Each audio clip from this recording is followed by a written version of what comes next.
مع تحديد المؤسسات التي ستجرى فيها الامتحانات ابتداء من 13 جوان. ثانيا، المواد التي سربت مواضيعها على ضوء النتائج تحقيقات الأمنية والتي سيعاد تنظيمها هي 7 اختبارات لشعبة العلوم التجريبية، وهي الرياضيات والعلوم الطبيعية والحياة والفيزياء والإنجليزية والفرنسية والتاريخ والجغرافيا والفلسفة، إلى جانب اختبار الإنجليزية والفرنسية والتاريخ والجغرافيا والفلسفة ل3 شعب أخرى، هي شعبة الرياضيات والتقني الرياضي والتسيير الاقتصادي. ويمثل تعداد عام للمترشحين المعنيين بالإعادة الجزئية ل 38 من مجموع المترشحين للبكالوريا دورة 2016، في حين يمثل المترشحين المعنيون بالمواد المشتركة نسبة 21%.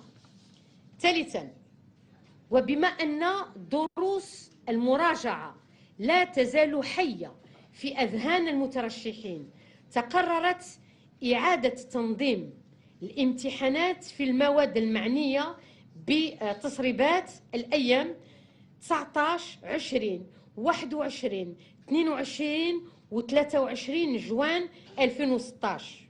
وقد تم إعداد رزنامة الامتحانات على نحو يمكن المترشحين من أن يكونوا في ارتياح خلال شهر رمضان الكريم. مثل، نعطي المثال، الرياضيات الاثنين 20 جوان من 9 إلى 12:30، العلوم الأربعاء 22 جوان من 9 إلى 1:30، والفيزياء الخميس 23 جوان من 9 إلى 12:30. رابعا، إن المترشحين المتأخرين في الموارد التي سيعاد تنظيمها يسمح لهم باجتياز الامتحان. خامسا،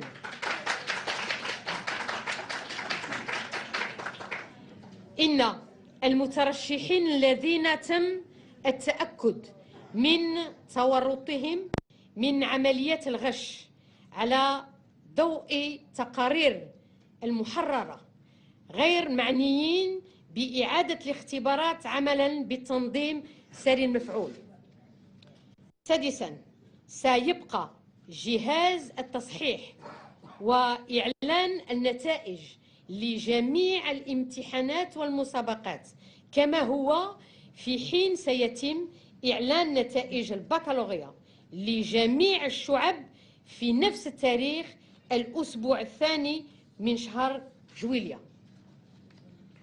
وإذا تدعو وزارة التربية الوطنية المترشحين لمواصلة الجهد والمثابرة للحصول على الشهادة التي ستفتح لهم أبواب الجامعة، وتوجه نداء لكل الفاعلين المتدخلين في سير امتحان البكالوريا للتحلي باليقظة، فهي تجدد عزمها على بذل ما أمكن من الجهود للحفاظ على مصداقية هذا الامتحان من خلال تكريس مبدأ الاستحقاق والاعتراف بالجهد المبذول.